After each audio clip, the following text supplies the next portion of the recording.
Me dijeron Muy buenos días y bienvenido a otro programa más de Medicina en su Hogar. Llenos de noticias, está lleno de noticias. De verdad, honestamente, que voy a tener que empezar a recortar un poco de noticias porque todas son noticias trágicas. Pero tengo que comenzar porque lo que uno promete tiene que cumplirlo. Y acuérdense que en el programa de ayer dijimos de que se iban a hacer unas protestas de los restaurantes, porque las medidas que están tomando, ya se tomó, ahí lo tienen en pantalla, y es para que todos apoyemos y todos estamos obligados a apoyar a estas personas que van a estar hoy en la casa de los Hits. Eso está en Biscayne y las 6 calles. Ahí van a estar personas de restaurantes protestando para que se les dé la posibilidad de que puedan sobrevivir esta pandemia. Van a estar desde 11 de la mañana hasta las 2 de la tarde. Así que yo creo que si tenemos una posibilidad, vamos a coger el lunch un poquito más temprano, los que trabajan en oficinas, muchas personas en el downtown, pues vayan ahí a apoyar a las personas, porque la verdad que se lo merecen.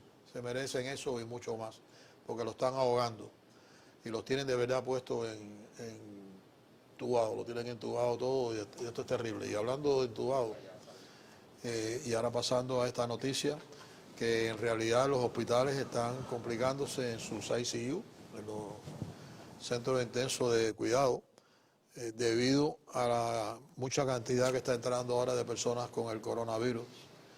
Aunque no es la mayoría de los que están, quiero repetir eso, porque cuando se abrió para hacer toda esta cirugía que no eran esenciales, se empezó a abrir para hacerlo y ocuparon mucho de estas ICU. Y ahí, cuando vino este fenómeno, pues sin lugar a duda hay muchos que ya están a full capacity y otros están con un % bien pequeño para llenarse. Así que vamos a estar al tanto y precisamente hoy vamos a hablar con un médico que está en todos los hospitales dando servicio y por experiencia personal bien de cerca. Me dijo el doctor Llamo hoy en la mañana, que no lo he presentado ni le he dado los buenos días todavía, pero bueno, que si yo sigo diciendo todas estas noticias, voy a ser parte del enloquecimiento que recibe la persona sobre el COVID-19. Pero es que es interesante, porque ahora todo el mundo está investigando en el mundo donde exista algo que pueda asustar a las personas, o estamos en la época bíblica ya, ¿no? Pero China acaba de informar, parece que con la experiencia de que no dijo a tiempo lo del coronavirus, pues ahora quieren todos los lugares donde se encuentren, pues tienen que informarlo. Han encontrado una pulmonía déjeme leer rápido, porque esto es en Kazajistán. Eso fue una república que fue parte de la Unión Soviética y después se independizó. Está en el área asiática, cerca de Mongolia, todas esas áreas por ahí. Una pulmonía que dice que es más fuerte y más virulenta que el COVID-19. Imagínense ustedes, todos los días nos traen una cosa diferente.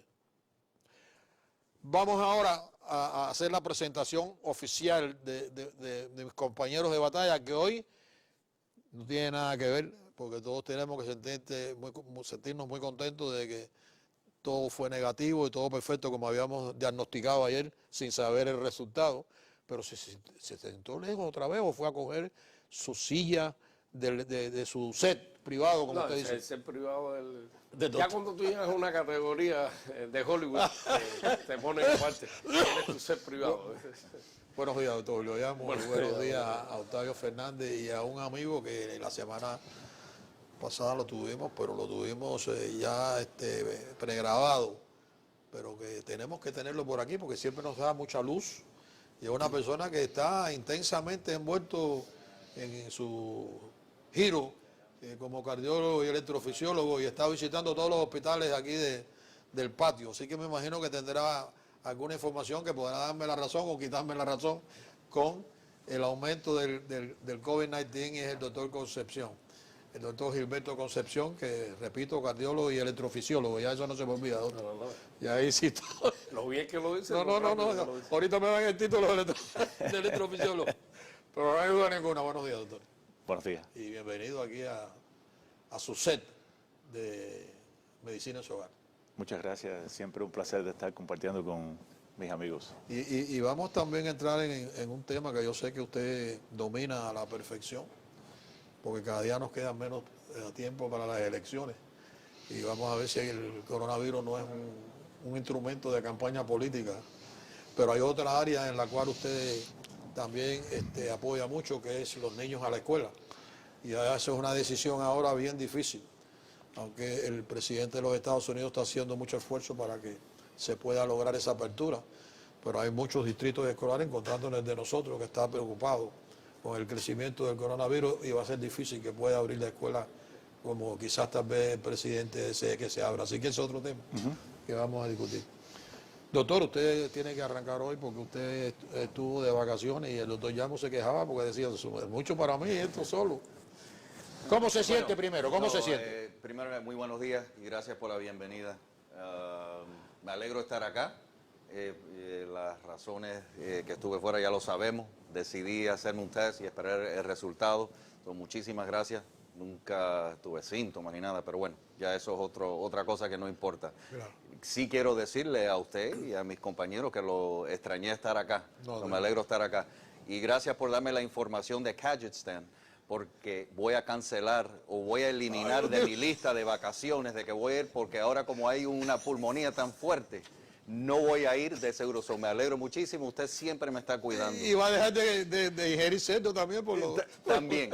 Y como dice el doctor Llamo, usted siempre con esas noticias. Gracias. Yo no pienso que es difícil la decisión de mandar a los niños a la escuela. Tienen que ir. Lo que hace difícil todo esto es la política, que debemos de estar como ciudadanos ya enfermos de toda la política que se está empleando en todos estos hechos, sea COVID, sea los restaurantes en Miami, sea de todo.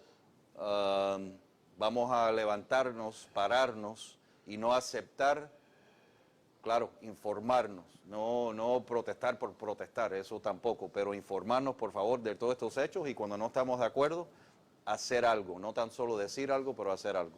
Ya. Y apoyarte, por supuesto, también a estos empresarios de pequeños negocios, específicamente de los restaurantes, que hoy van a ejercer su derecho de protestar ante las autoridades para ver si le dan la posibilidad de poder sobrevivir. Yo sé que aquí tiene muchos seguidores, pero yo sé que el doctor Llamo también no está de acuerdo con esa actitud. Yo no creo que aquí ninguno de mi invitado esté de acuerdo de la manera de que cómo están tratando. Luis, es que hay que mirar la evidencia, no tan solo lo que nos están diciendo, mirar evidencia en todos estos casos, claro, y hacer decisiones adultas. Claro. Doctor Llamo. Yo espero, yo sé que usted tiene muchos seguidores, pero espero que no vayan a llevar esa noticia más lejos, porque el que no se muera de neumonía se va a morir del corazón Totalmente, pero por eso traemos al cardiólogo hoy. Con los sustos. Esa es la razón. Con los sustos estos. Es una locura lo que hay. Pero de verdad, imagínate, todos los días oímos algo. Pero antes yo no oía tanto. Peste bubónica. Y no, porque es que yo pienso que se aprovechan de la situación y las noticias por hacer noticias. Y no estoy diciendo Luis Díaz, pero sea quien sea, los chinos, quien sea, entonces todo el mundo quiere estar ahí en la noticia y vienen y dicen algo que de verdad, cuántos casos hay, di algo más concreto para poder tomarlo en serio. Porque si no, tienen que decir las cosas como son, ¿no? Ya sabemos, el mismo COVID-19 ha sido... Yo entiendo que es una pandemia, pero dentro de eso han dado 40.000 noticias, Kawasaki, y un montón de noticias que no han llegado muy lejos. Sí, y hubo un caso de una niña que reportan en Broward que ponen que murió a consecuencia del coronavirus, pero sin embargo después cuando explican las enfermedades preexistentes decía, pero por Dios, fue un milagro de que no hubiera, pobrecita. Que estuviera viva antes. Exactamente, no sé si usted leyó ese caso, pero fue una cosa... No, y el caso que yo te mostré del adolescente saludable, 300 libras, claro. La glucosa en 1500 cuando llegó a la emergencia. Sí, nadie sabía que era diabético, entonces, claro. ¿Quién es saludable con 300 libras y 16 Pero esto fue una niña de Broward County, precisamente, creo que tenía 11 años, pobrecita, pero terrible, ¿no? Porque nadie quiere eso. No, por supuesto. Pero no hay ninguna de que estamos a merced de eso, doctor, porque el presidente también, quiero comenzar así. el presidente, pues ya la determinación se realizó de que se aleja de la Organización Mundial de la Salud, no va a ser más parte de ella por ahora, hasta que no quizás cambie o tome una actitud, pero ya por ahora ya es serio. Hay unas críticas tremendas porque dice que eso va a impactar el desarrollo de descubrir cosas nuevas y de informarle adecuadamente a todos los países del mundo de lo que nos enfrentamos y demás. ¿Cómo usted ve todo este fenómeno del coronavirus y el gobierno para entonces después caer aquí localmente con otras cosas? ¿Cómo ve el tratamiento que se hace? Hay una confusión tan grande de personas que se van a hacer el test, no como el doctor que recibió un resultado, pero de personas que se han ido porque la cola es muy grande y entonces después reciben a los 2 días una carta de que está positivo y no le han tomado el test. Debemos de creer ciegamente en la información que se nos da de los contagios y los fallecimientos. Los fallecimientos posiblemente haya una discrepancia bastante grande, porque hoy en día en los hospitales, y hay una controversia con eso, hay pacientes que se han muerto por problemas primariamente cardíacos, pero si tuvieron COVID, aunque hubiera sido hace 6 o 7 semanas anteriormente, le ponen como estadística que murió de COVID, aunque no fue. O sea que hay una exageración en lo que es denominar las muertes a COVID cuando no es primariamente la muerte. O sea que ha habido una controversia nacional con eso. ¿Y quiénes son los responsables? ¿Los hospitales o el Departamento de Salud del lugar donde reportan? Bueno, ahí hay una parte económica. Tú sabes, los hospitales están recibiendo una cantidad mucho más grande si tienen pacientes que COVID. Están afectados con el COVID. Por lo tanto, es importante de tratar de inculcar o incluir en el diagnóstico el COVID, porque el reembolso va a ser mucho más grande. O sea que hay la política económica ahí y por lo tanto eso afecta de verdad la integridad de las estadísticas de mortalidad, o sea, de la tasa de mortalidad atribuido a COVID. Por eso esas estadísticas están un poquito controversiales. Y las personas que están contagiadas, porque vemos que cada día aumentan. Rompió el récord, pasó de 10.000 en un día. Cada día es más y más. El doctor Llamo ha dicho, bueno, pero es que la cantidad de test que se están haciendo es tremendo. Pero hablando técnicamente, quiero, porque usted es una persona que está envuelto en eso día a día. Técnicamente, vamos a suponer que el doctor, vamos a usar de ejemplo al doctor Fernández, que se hizo su prueba, dio negativa, pero entonces a lo mejor al tercer día él quiere estar seguro por cualquier cosa, se vuelve a hacer la prueba y dio negativa. Ahí sale nada más que una sola prueba del doctor o sale 2 veces. Porque si sale 2 veces, entonces se está multiplicando en la misma persona 1, 2, 3, 4, 5 veces. Y eso puede aumentar un universo, pero en realidad no refleja la realidad de ese universo. Igual, no sé si me expliqué. Igual los positivos también, personas que se están testeando positivos. Eso es lo que hablábamos ayer. Hay personas, con este caos, el miedo excesivo que hay, las personas le hacen un test y resultan positivos. No tienen ni síntomas a veces, tienen síntomas muy banales y a los 3 días quieren repetirse el test porque están ansiosos, porque quieren saber si se les da. Yo los conozco personalmente que lo han hecho. Y van y se lo hacen, está positivo, claro. Este positivo ayer no va a cambiar mucho en 2 días, 3 días. Se lo repiten. Y los contamos, claro que los contamos. Todo es que o sea, una persona puede dar 3. Quiere decir que entonces si estamos hablando de que tenemos 10.000, a lo mejor no son 10.000 reales, a lo mejor son 7.000. Pero como hubieron personas que se lo hicieron más de una vez, pues se cuentan como por primera vez casi todo. Esa era la pregunta que yo quería hacer para que las personas puedan entender si yo estoy analizando esto adecuadamente o no. Y hay un porcentaje donde los resultados no son confiables.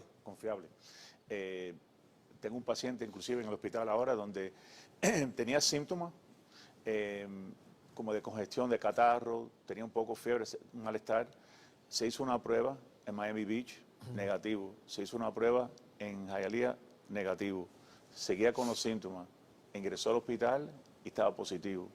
Inclusive estaba bastante enfermito. Tanto enfermito que lo tuvimos que transferir del piso a la unidad intensiva. O sea que los exámenes también tienen un porcentaje donde no es, como usted dijo, confiable. Sí. Puede haber un porcentaje bastante alto donde puedes tener un resultado falso negativo. Y falso positivo. Y falso positivo igual. Imagínate tú, entonces, cómo nosotros podemos entender esta situación. No, porque las medidas se están tomando basadas en los resultados que están dando. No, pero igual, recuérdate, siempre que hablamos de estadísticas y de números en este tipo de pandemias o epidemias, es muy difícil en el día a día decir cifras reales, porque de verdad no es... Acuérdate que al final del día tienen que hacer estadísticas y casi que son fórmulas estadísticas para determinar cómo se hace con influenza, que tú preguntaste, pero cómo hacer entre 40.000 y 60.000 o 70.000 y ese número tan grande en el medio, ese gap tan grande en el medio. Y eso al final del día son fórmulas estadísticas que se usan para hacer una determinación, pero no, de verdad es muy difícil tener cifras reales en una cosa que está cambiando día a día y que está pasando. Sí, estás testeando a pacientes negativo y después en 3 días positivo y viceversa, positivo y después fue negativo. Hay un montón de cosas pasando diariamente y es muy difícil dar números reales. Ahora, estoy de acuerdo contigo. Yo pienso que están reaccionando simplemente a los números y tomando medidas que yo no considero que son correctas. Pero otra vez, ya eso yo pienso que pasa el nivel de que no lo sabía y se mezcla con yo quiero hacerlo porque quiero protegerme, quiero ser reelecto, no quiero que quedar mal y todas esas otras montón de cosas. Es criminal que se utilice unas estadísticas a conciencia de que en realidad no te refleja la verdad y tú tomas medidas que estás impactando la vida de otros seres humanos. Me parece eso. Yo quiero tomar tu palabra. Yo quiero tomar tu palabra, que invites al señor Jiménez que te diga, que traiga a los científicos que lo asesoran a él para nosotros conversar con él. Vamos a hacer el esfuerzo y quizás ustedes, muchos de los que nos están viendo, pueden tener también acceso a eso. Para ver si el señor Jiménez, que lo vi anoche en la televisión nacional, hablando precisamente de las medidas y del tema para que pueda dilucidar ante ustedes. Y tener los médicos aquí para que le puedan hacer preguntas a todos esos científicos que le dan la información para que tomen medidas. El doctor Llamos se me adelantó con el asunto de las estadísticas de influenza, que lo hablamos todos los años, que es un rango, ¿no? Y ahora, por razones las que sean, número uno, los incentivos a los hospitales, a los doctores, incentivos de buscar el diagnóstico de COVID positivo, ¿no? Tenemos ese incentivo. Empezamos el programa y muchas veces no nos gusta, pero usted, Luis, dijo, bueno, vamos a empezar con esta pregunta política, ¿no? Claro. Que se la hizo al doctor Concepción. Tenemos que también entender que hay aquí, con todo lo que hemos visto en los últimos 3 años, que se está haciendo por política, tenemos que entender también que muchas de estas estadísticas se están, de nuevo, si el flu, estamos perfectamente confortables dar un rango, porque ahora estamos dando los números supuestamente exactos, de lo que está pasando para exagerar, para dar miedo, para etcétera. Mi opinión, parte es política. No tengo duda, después de la declaración, de lo que dijo el doctor Concepción, de que los hospitales a veces el diagnóstico hay que ponerle un question mark, porque muchas veces están influenciados por otras áreas que no son las áreas. Pero de nuevo, el incentivo financiero y de reembolso es una cosa, pero también se liga con la política. Sería triste ver esos resultados, créame, que también van a un uso político. Otra área que me gustaría, porque usted dijo que tenía un paciente que estaba bien malito, que lo tuvieron que poner en cuidado intensivo.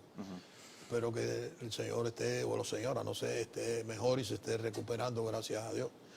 Pero aquí había muchos medicamentos que se estaban utilizando que decían que afectaba el sistema de arritmia cardíaca y problemas en el corazón. Lo que usted ve en el hospital, ¿ha visto muchos casos de eso, que el corazón es el que más impacta o no? O que es el pulmón, la falta de oxígeno. ¿Cuáles, diría usted, en su experiencia, en lo que usted ha visto, no en lo que se puede ver, es el más indicado? ¿El corazón? Predominantemente el pulmón. El pulmón. O sea que el corazón, diría, si del 1 al 10, ¿qué número le daría a usted? ¿3, 4? 2 a 3. 2 a 3.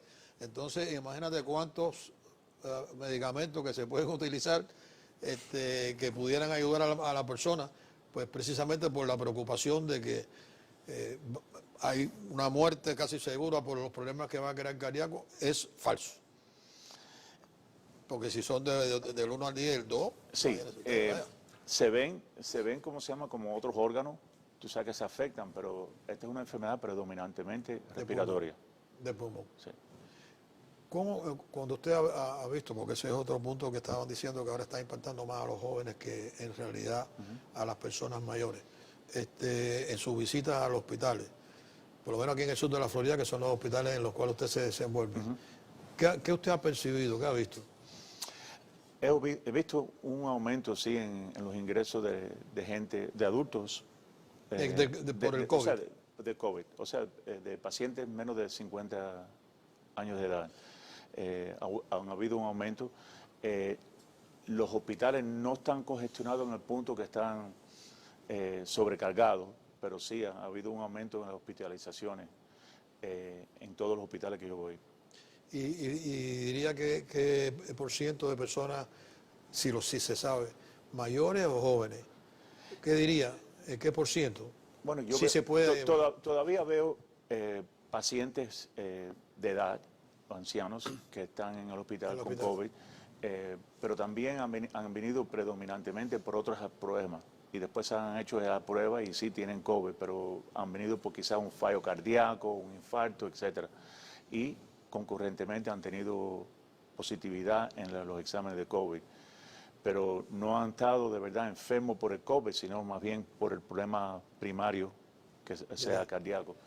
Pero sí también ha habido un aumento en los ingresos de la gente, bueno, no de los ancianos, más jóvenes, adultos más jóvenes. Pero igual yo me imagino que esas personas, para que lleguen al nivel de ingreso, tienen que estar en unas condiciones un poquito serias, ¿no?, para poderlos ingresar en el hospital. A una persona joven, una persona mayor, es decir, más de 65 años, es más factible porque tiene menos recursos para defenderse, pero una persona joven que tenga 40 o 50 años y lo tenga que ingresar, tiene que estar en unas condiciones bastante fuertes porque su propio cuerpo ha combatido esa enfermedad. Claro, porque son gente que están sintomáticos, tienen cambios en la radiografía pulmonar de una neumonía, quizás tengan síntomas más pronunciados, tengan desaturación de la sangre.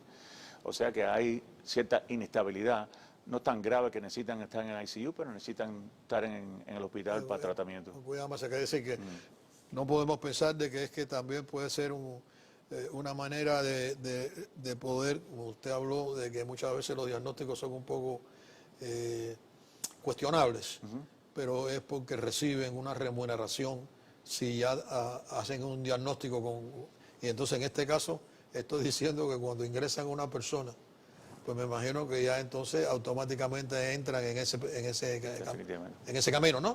Y entonces, y a lo mejor entonces se bajan un poco los estándares para ingresar a una persona. No estoy tratando de cogerlo a ustedes para atrás para adelante, lo que estoy tratando es de averiguar si existe. No, yo quiero aclarar porque esa no es mi intención, ¿no? Lo que quiero es estar seguro de que no hay algo detrás que estén usando para otros menesteres y lo que están provocando es que los que están más afuera, que no tienen nada, todavía se preocupen mucho más. Si esa persona que tiene 50 años la han ingresado, imagínate tú, si yo voy ahí, no salgo, diría yo. Esa es la razón de mi pregunta. Siempre van a haber sus casos donde es cuestionable si deben estar en el hospital. Ya. Y obviamente hay una incentiva, como dijo el médico, una incentiva financiera de ingresar, aunque sea por 24 horas o un término corto, para mantener a sus pacientes, y obviamente el reembolso es mucho más grande y es beneficioso para el hospital. Ese es uno, y el otro sabemos que muchos médicos trabajan con mucho miedo, que no es nuevo, ¿no? Pero entre una cosa y la otra seguimos agregando. ¿Miedo en qué sentido, doctor? Miedo, ¿De equivocarse en un diagnóstico? Claro, miedo a equivocarse. Aquí muchos médicos trabajan con miedo de que no diagnostiquen algo, se le vaya el diagnóstico, no admitan al paciente, que después el paciente se complica, entonces alguien se vira y le pone un... Eso es parte Eso es parte del día a día aquí, pero lo que pasa es que ahora estamos en una pandemia, ¿no? Obviamente. El médico se va a cuidar más la espalda, los que trabajan así otra vez. Hay médicos que todavía trabajan con su conocimiento y tienen mucha... confían mucho en su conocimiento y en la manera que se conducen y no les importa eso y trabajan así, pero hay muchos que trabajan, sobre todo médicos jóvenes que se acaban de formar y tienen mucho miedo a que si me equivoco y no lo diagnostiqué o no lo admití, se fue a la casa y después tiene una complicación y vean qué van a decir y qué van a hacer, etcétera. Son poquitos y poquitos y poquitos, pero definitivamente yo estoy seguro, o sea, estoy casi seguro que esta parte económica juega un rol. Funcionando con mucha más caución, como dice el doctor, por ese temor y quizás no la confianza que puede tener un médico que haya ejercido mucho más tiempo. Ahí, esta es una pregunta. Yo sé que usted no solamente usted ejerce como cardiólogo y electrofisiólogo, usted es una persona que hace muchas investigaciones, me consta a mí porque usted me manda mucha información sobre eso, que se lo agradezco, pero no conozco en este campo y eso me ayuda a mí a entender un poquitico para hacer estos programas. Pero, y ayer precisamente, o antier estábamos hablando con el doctor Llamo sobre el problema de las vacunas, porque hay una cantidad de vacunas que se están tratando.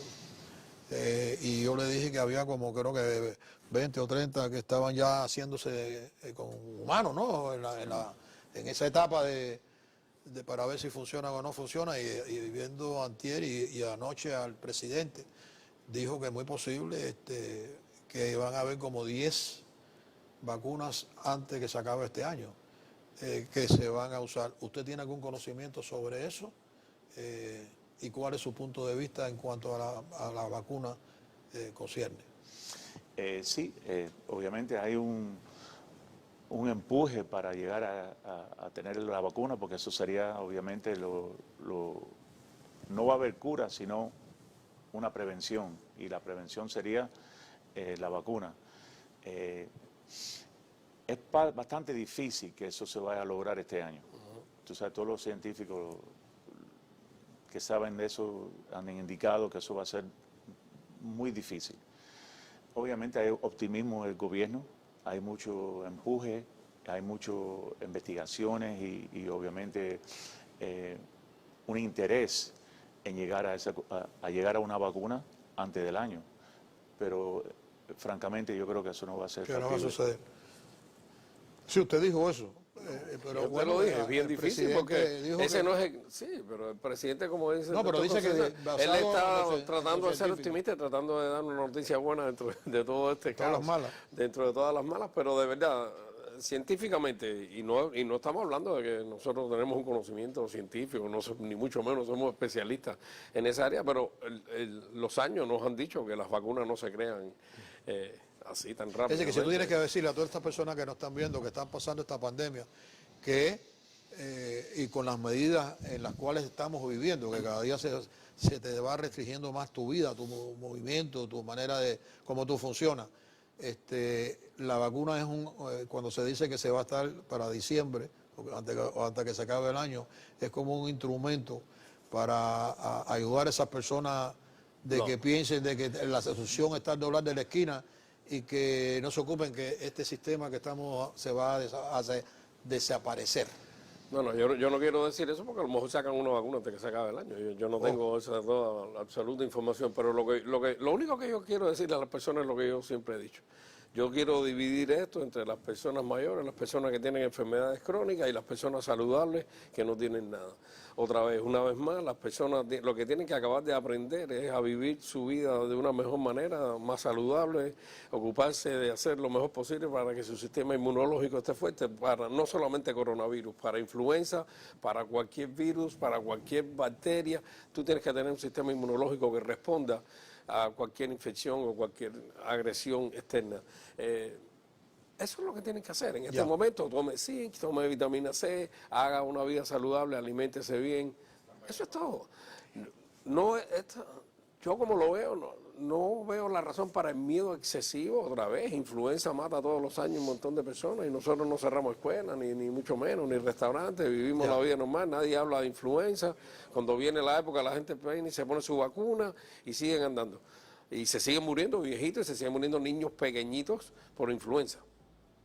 Entonces, simplemente para mí es el mismo trato, que deberíamos darle. Ahora, yo entiendo que es nuevo, que es una pandemia, perfecto, pero ya estamos a punto donde lo conocemos. Y no estamos hablando solamente de los Estados Unidos, vamos a mirar al resto del mundo también, lo que ha pasado. Como han comentado los dos médicos, en el sentido tradicional del desarrollo de una vacuna, siempre se demora muchísimo más de lo que se está hablando en el timeline este. Lo que sí se ha hablado es la posibilidad, como dijo el doctor, ahí mañana tenemos una vacuna, se están tratando de desarrollar diferentes formas de llegar a una vacuna. Lo hemos hablado en el programa, sea otro sistema, yo no soy experto de genética y de diferentes formas de desarrollarla, pero de la forma tradicional se demora mucho más. Entonces, esa no tan solo positividad, pero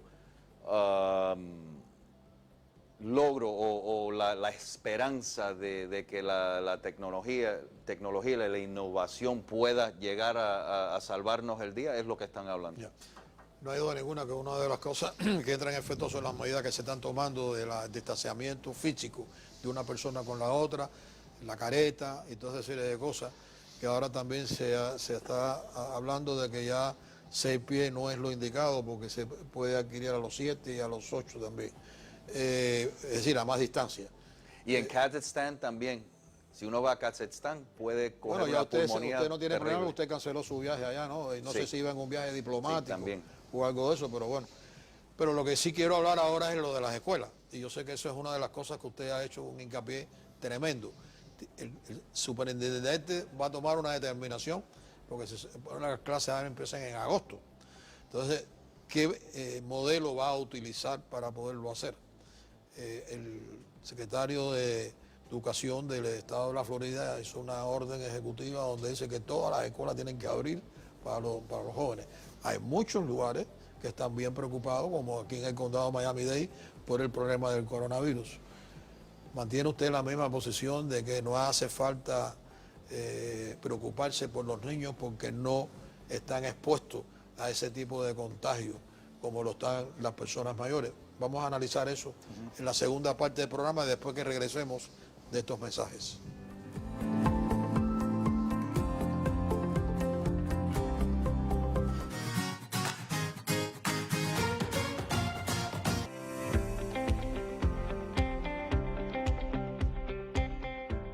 No se pierdan de lunes a viernes entre 9 y 10 de la mañana el mejor programa médico del sur de la Florida a través de Facebook Live y YouTube. Y de 12 del día a 1 de la tarde a través de la Meca Radio, la mejor emisora de radio en el Internet. ¡Te esperamos!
Bueno, ya de regreso con este programa, espero de que la primera parte nos haya ayudado a entender que cuando tomamos las determinaciones por las estadísticas, que siempre dejemos un pedacito en nuestra mente, a pesar de que pueden haber otras probabilidades, otras campanitas que pueden ser parte de este problema y no necesariamente las que nos causen la locura, sino las que nos causen la preocupación de que puedan ustedes utilizando esto para otros menesteres.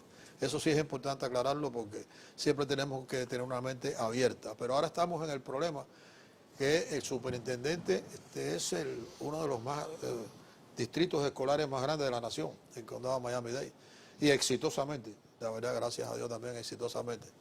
Pero tiene que tomar una determinación. El superintendente había creado 3 fases diferentes, es decir, 3 situaciones diferentes para darle la posibilidad a los padres que tuvieran una determinación, pero ahora hay una orden ejecutiva donde dice que todos los niños tienen que estar en el colegio.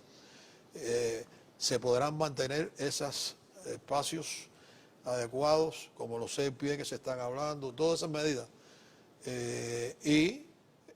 Como el niño tener la careta el día entero, porque me imagino que sentado en un aula con la careta el día entero y toda esa serie de cosas, el muchacho más pequeño se pueda mantener y con seguridad, sin problema ninguno. Usted que ha sido, y yo recuerdo en este programa cuando todo el mundo criticaba, usted decía que usted, y me recuerdo una vez que hablé la idea, doctor, y usted le habló a la cámara, no se preocupen, no tengan problemas, los niños pueden ir a la escuela porque no van a tener ningún tipo de problema. Además, yo creo que es más seguro que como que se queden en su casa. Ahí les dejo eso para que nos ayude a entender en un momento crítico como el cual estamos viviendo ahora. Sí. Aquí en el condado estamos en fase 1. Para empezar a abrir los colegios, según el condado, necesitamos entrar en fase 2. Espero que en el mes siguiente lleguemos a eso. De todas formas, el tema de los niños regresar al colegio es un tema muy importante. Obviamente la educación de nuestro tesoro nacional, que son la juventud y los niños, es importante. Usamos los modelos de Europa. Hay países en Europa que nunca descontinuaron, ¿cómo se llama?, la asistencia escolar. Y hay otros países que hubo una interrupción de 2 o 3 semanas y después que ya habían estadísticas donde se demostró que la infectividad a los niños, estamos hablando especialmente de niños de 15 y menos de edad, que la infectividad era menos que la influenza y por lo tanto la transmisibilidad era menos. Los colegios en Suiza, Suecia, Holanda, Alemania siguieron y siguen y no ha habido interrupción, no ha habido ningún aumento en la tasa de mortalidad o efectividad. Las estadísticas aquí en los Estados Unidos son igual. Hay más niños que se han muerto en la última temporada de la influenza que se han muerto con el coronavirus. Por lo tanto, ellos no son afectados y no es necesario interrumpir las escuelas. Lo dije anteriormente y lo sigo hablando ahora y diciendo con mucho vigor, necesitamos restablecer las escuelas y la educación para los niños. Es decir, si usted fuera el asesor en este momento del superintendente del sistema escolar de aquí del condado de Miami-Dade, el señor Cavallo, usted le diría, abre a las escuelas como tal y como están, normales, sin hacer esta separación física. No hace falta separación física, ni mascarilla, etc. Las personas que se deben quizá proteger son los adultos. Los maestros. Los que trabajan en las escuelas. Pero el niño no puede contagiar a esos maestros o a esos trabajadores. Estamos hablando... Es lo opuesto. Los adultos pueden contagiar, los niños no tanto, tú sabes, no es decir, que aquí las organizaciones de maestros, no solamente aquí a nivel estatal, pero a nivel nacional, dicen que al hacer eso ponen en riesgo la salud de los trabajadores, de los maestros, que muchos son maestros que son personas de edad mayores, que ahora están en este fenómeno de probabilidades. ¿No es cierto? Por favor. ¿Están pidiéndome? No, sí, porque me da casi risa eso. ¿Qué cosa? Eso de que los maestros están preocupados por su salud. Ajá. Médicos, enfermeras, que trabajan con pacientes enfermos todos los días. Otra vez, como acaba de decir el doctor Concepción. ¿Se contaminan, doctor? Sí, se contaminan, pero están trabajando con pacientes enfermos. Y se contaminan más, y sobre todo al principio, porque no tenían los medios de protección, estábamos empezando, un caso que ni se sabía lo que tenía. El maestro va a usar su máscara. el doctor Concepción lo explicaba, y ahorita yo lo decía, esto no es un problema de los Estados Unidos solamente, vamos a mirar al resto del mundo lo que está pasando, vamos a ser honestos. El maestro se puede poner su máscara, se cuida, mantiene su distancia, los maestros no están arriba de los niños, ni mucho menos. El niño, primero, sabemos que son muy pocos los casos. Segundo, cuando tienen el caso, la carga viral es tan baja que generalmente no lo transmiten. Pero vamos a decir que alguno lo pueda transmitir. El maestro va a mantener su distancia y se va a poner su máscara.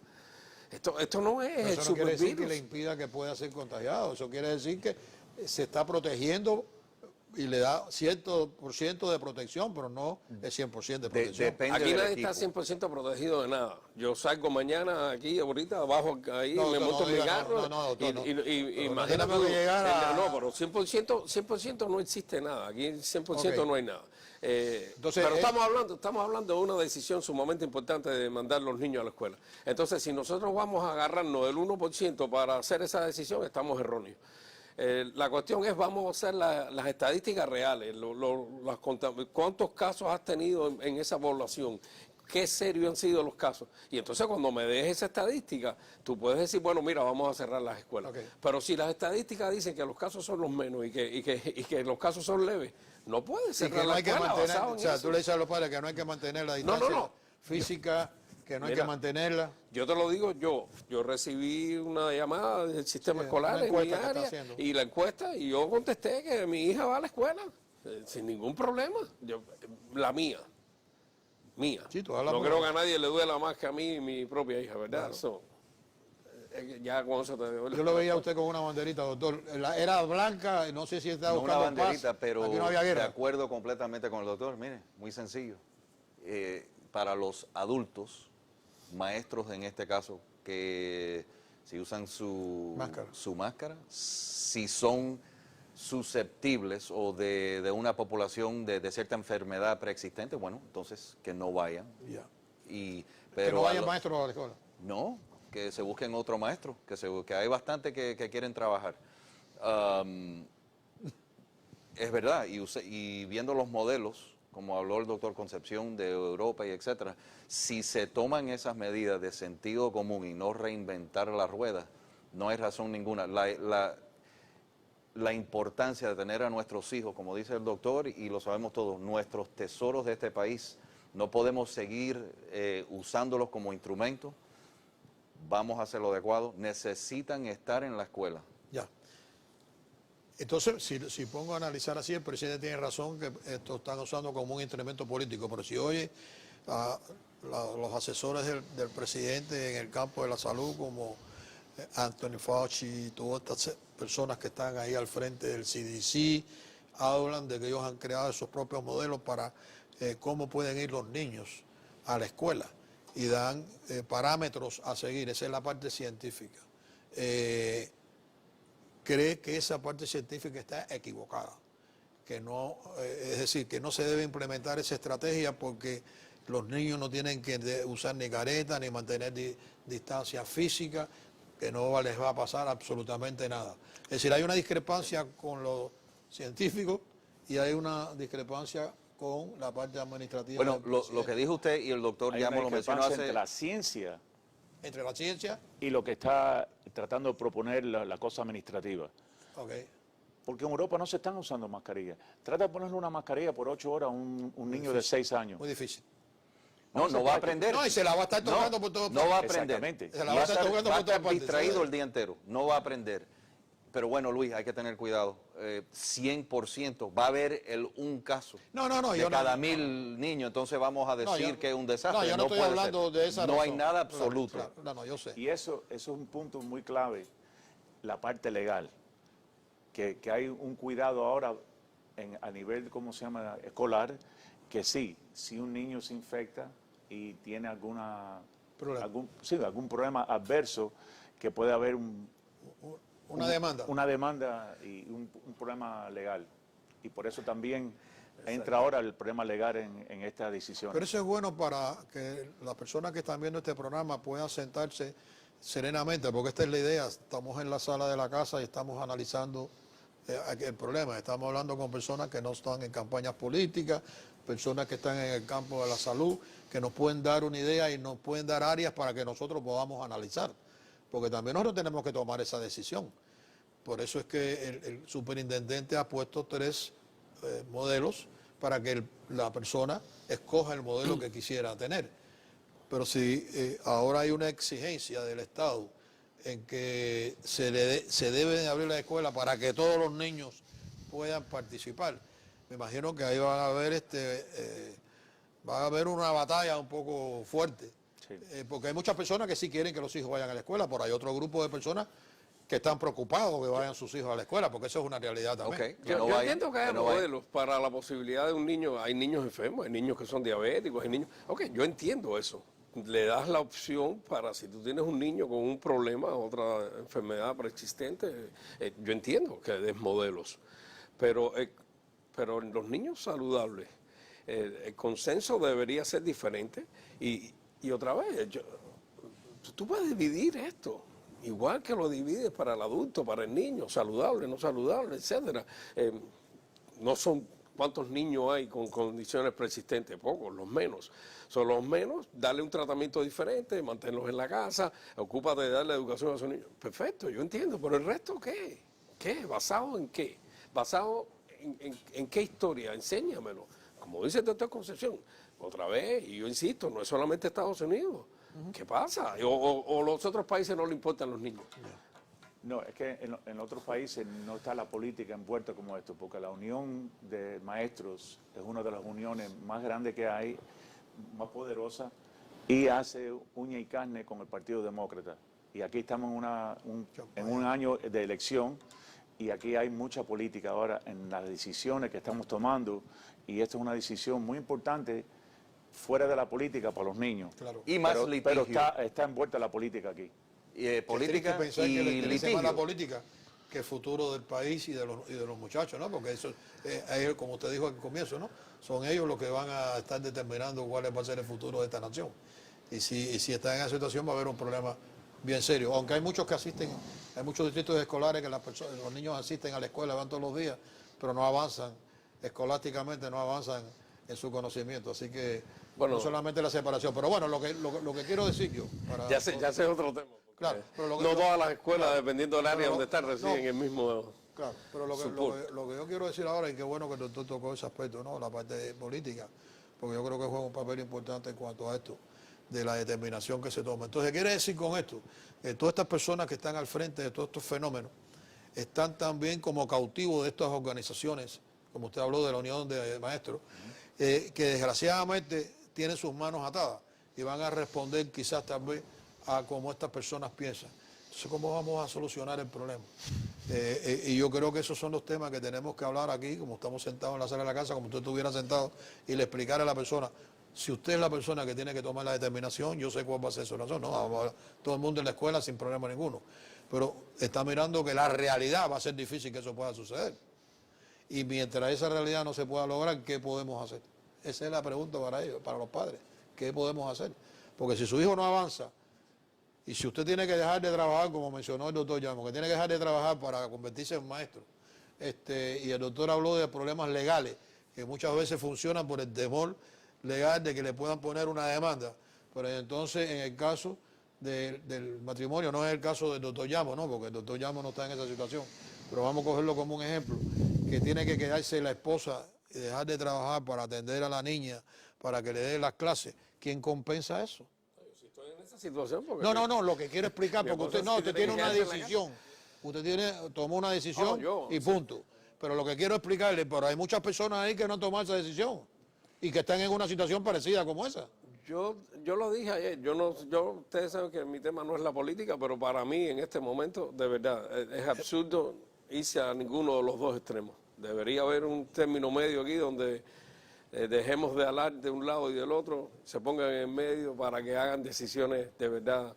Entonces, ¿usted cree que tú acabaste de decir, qué triste es que venga ahora y diga, oye, por una situación política vamos a cerrar las escuelas. Sí, que no tiene una base científica.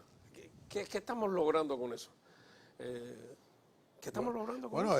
Destruir el país. Bueno, pero eso pasó igual que cuando se pusieron las personas que se quedaran en la casa.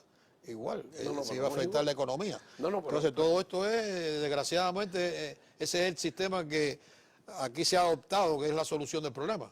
No, pero es la solución del problema. No, pero inicialmente tratando de cortar la cadena de transmisión, yo entiendo la reacción inicial y muchos países lo hicieron temporalmente, cerraron casi todo inicialmente. Después que ya tú pasas esa etapa y vienes a la próxima, tienes que abrir y tienes que empezar. Y los niños no hay ninguna base científica para dejarlos en la casa. Ya. Entonces tienes que ir con la realidad, tienes que ir con base científica de verdad, no es que la manipules y la uses a tu antojo. Señor, no. Eso mismo que en esos países europeos no es que les interese menos a los hijos, ¿no? Los que tienen menos Están más informados. menos ligas políticas con eso de los maestros y también hay menos litigio en esos países también, pueden funcionar sin el miedo ese que hemos hablado, que en un caso, un 10.000 causa un problema. Yeah. Pero de nuevo, que la evidencia nos dice que podemos dejar que los niños vayan a la escuela si el señor Carvalho tiene disponible 3 modelos.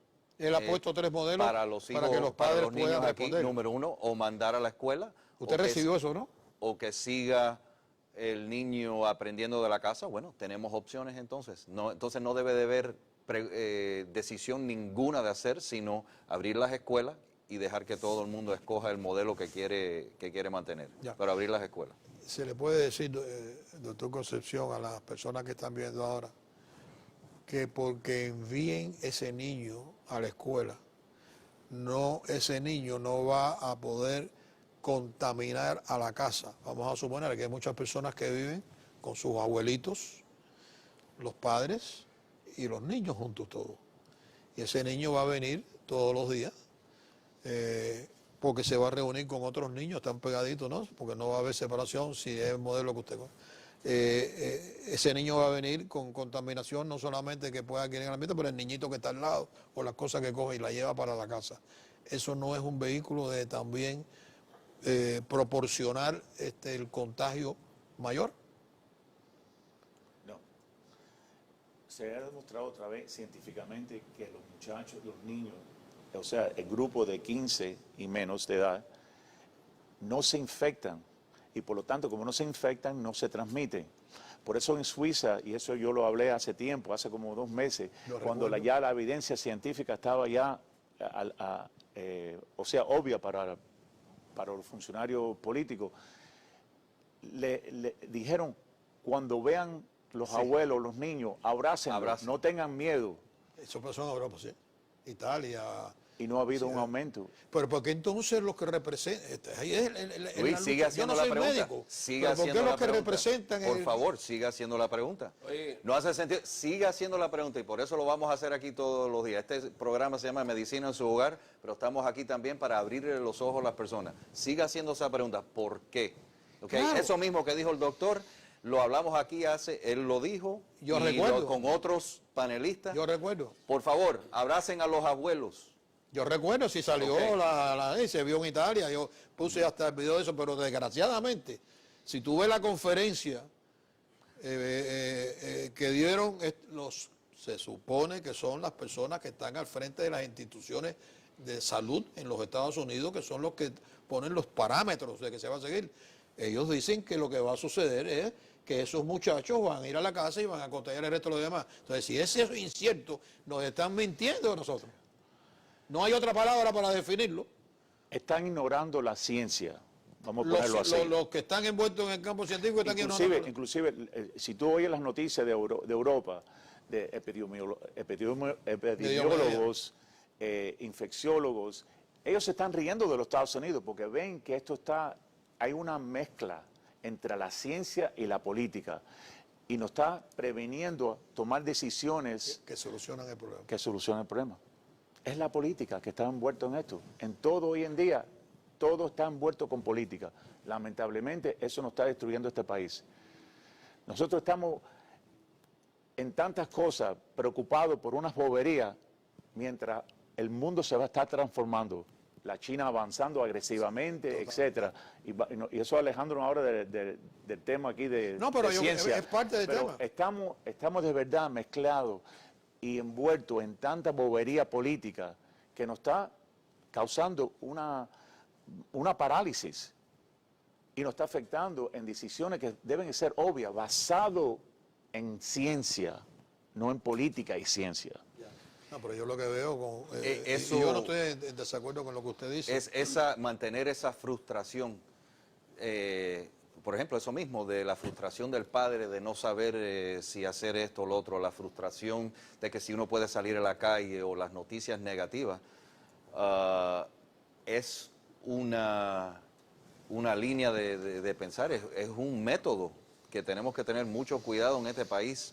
No podemos ciegarnos de que yo pienso que hay no tan solo fuerzas de afuera del país, pero dentro del país que quieren ver, y porque lo han dicho, no porque lo estoy inventando, lo han dicho, que quieren transformar y hacer un reset de este país. ¿Y qué forma más fácil? Usted, Luis, lo vivió de lo que es en su país, en su patria, donde mantienen frustración, mala información. No. Ha pasado en Venezuela, han pasado en otros lugares que entonces, así para controlar el pensamiento de la población, es desafortunado. No decimos que no tenemos la fuerza, el país más poderoso del mundo, de poder combatir eso, pero no podemos negar de que estamos en una frente política muy fuerte. Ya. No, pero a mí lo que me molesta no es eso, es que se paran delante de una cámara de televisión y entonces nos mienten. ¿Sabes? Nos están mintiendo. Invento o sea, nos están mintiendo. Y estos son los que nos representan aquí en el país para guiarnos de la mejor manera de mantener nosotros saludables y evitar de que el país se enferme. Y sabe que están diciendo cosas que dice usted que se apartan de la ciencia, que no tiene nada que ver con la ciencia. Entonces están mintiendo. Están haciendo un daño tremendo. Político al fin. Pero bueno, ellos no son oficiales electos. Ellos no son oficiales electos. No importa, o sea, que dejan la política a un lado. Estamos hablando de funcionarios. Sí, pero están respondiendo. Que todavía es peor. Pero están respondiendo mi interés. Otra vez. Hoy yo quisiera que nos viera el mundo entero. Y otra vez que yo invito que vengan los científicos, eso. A ver si podemos buscar una entrevista usted con Fauci, con Fauci. No voy a hablar de ese señor más. ¿No va a hablar más de él? No. No se puede borrar del mapa, no se puede borrar del mapa. ¿Usted iba a decir algo con lo de Fauci? No de Fauci. Lo que iba a hablar es que, cerrando el programa, que hay una escasez ahora en el sur de la Florida del medicamento Remdesivir, que es un medicamento, personalmente no creo que es un medicamento esencial en lo que es el tratamiento, pero sí ha habido escasez, y más bien porque el suministro de esa medicina ha cambiado, o sea, la distribución. Antes el gobierno, la fábrica se lo daba, el fabricante se lo daba al Departamento Estatal de Salud, y eso después se lo distribuía a los hospitales. Eso está cambiando ahora, donde el fabricante se lo está distribuyendo al hospital directamente. Y sí, el suministro de la medicina ha disminuido también, y eso ha llegado a una escasez, pero... De un medicamento importante. Es un medicamento que se está utilizando, claro. Y ¿cómo se llama? Pero ya se está corrigiendo ese problema, yo creo que ya para la semana que viene. Y muy caro, ¿no, doctor? Un medicamento extremadamente caro. Bueno, barato para... Vamos a hablarlo. Vamos a hacer otro programa sobre medicamentos nada más, los que están disponibles y sus costos, y a dónde vamos con ellos. Vamos a hacer otro programa sobre eso. Porque se me acabó el tiempo nada más para decirle que recuérdense que a las 12 estamos, ¿dónde? En la Meca Radio. Pero qué bajito. En la Meca Radio. En la Meca Radio, la mejor radio en el internet. Recuérdense, a las 3 y a las 8 también estamos ahí con ustedes, y yo sí les contesto todas sus inquietudes. Ahí estoy yo al pie del cañón contestándoles. Nos vemos, por supuesto, el lunes, que espero que venga un lunes más próspero y mejor relacionado con el coronavirus. Hasta el lunes.